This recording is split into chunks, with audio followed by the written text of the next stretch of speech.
Now that they introduced Gypsy and have Vibe on this show, and they have Firestorm and Vixen and Steel on the Legends, and Manhunter on Supergirl, we've almost got the whole Justice League Detroit.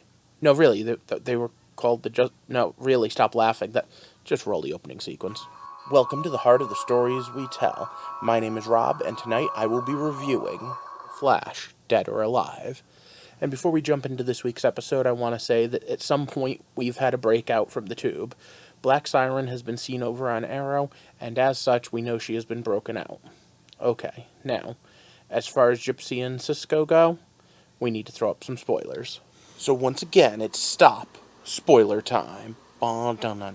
We start the episode off with Barry worrying about Savitar again and how to save her. And you know what?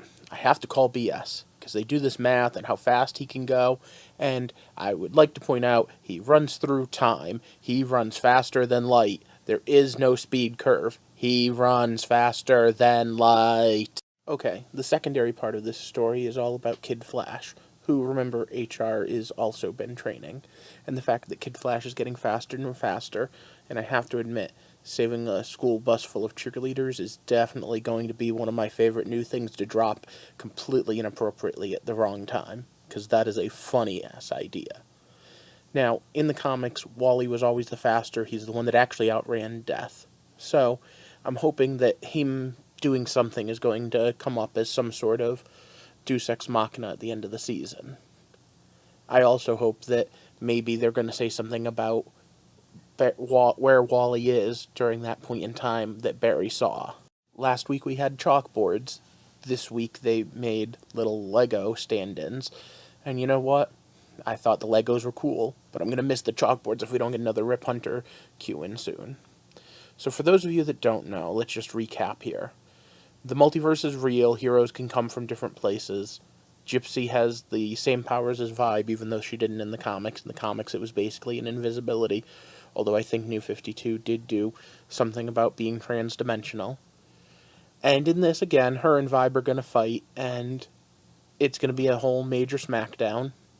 And let's be honest, even not discussing spoilers, we all know neither of them die, right? Because that's just not the way TV shows work. I do find it interesting. Last week I said that every law that is in place because someone did something. We find out why in this one. HR's Earth has been invaded before by multiverse powers, and that's why they don't like multiverse travelers. But okay, long and short of it, Gypsy's a bounty hunter. They call her a collector. She's come to get HR, and Vibe has said, hey, I'll fight to the death.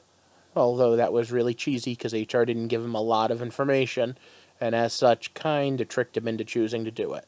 To Gypsy's credit, she realized that and was going to let him have a little bit of time to back out until HR and Barry screwed that up too.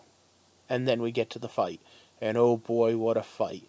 The training was cool, but actually watching them bounce around and use those powers, you know what? I love Vibe in the comic and the cartoons because he's funny, but I love Vibe in this because he's actually kind of badass. Yeah, that's right, I said Cisco. This guy right here, kind of badass. He shows up in full costume to save someone who's been nothing but a pain in the ass. And him and HR kind of have this whole mutual respect thing going, and it's really cool to see them do it. But he's showing up to someone that has the same powers, but way more training and is way more lethal.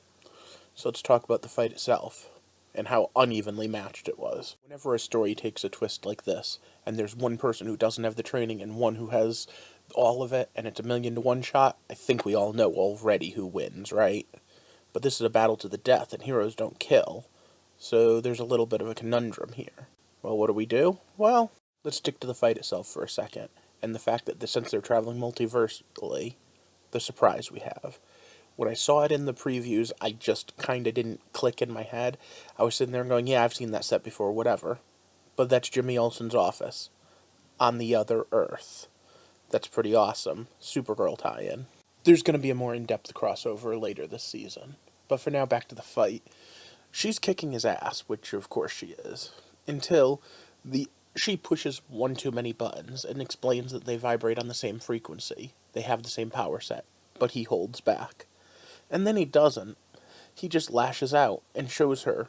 Now, admittedly, it's a plan that Julian came up with, not one of his own, but it's still just how badass Vibe is in this universe. So having knocked her down and having her at his mercy, he does the only thing any hero would do. He says, no, we don't roll like that on our Earth, and lets her live.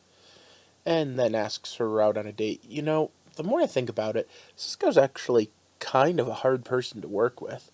How did he work with Caitlin for so long without asking her out over and over again? In fact, how has he not had sexual harassment claims against him? Then she did get the last laugh with the way she left. I loved her leaving him high and dry. Alright, but then we have the main plot of the season, and Savitar. And you know what? Barry finally has the realization, the one that I said was going to be it last week. Because when he has to go up against Savitar, he's going up against someone who's faster than the speed of light, because he's pure Speed Force. And you know what he is? He needs help. And you know who his help is? His help is Wally, the hero the timeline needs. And I like the fact that he says it is, he did the numbers, and he's not going to be the one to save Iris. Kid Flash is. Now, that's not to spike the ball too much, because there's still more than enough time for a quick change-up. But for now, I have this question for you. Do you think Dr. Alchemy is going to play a role in that defeat as well?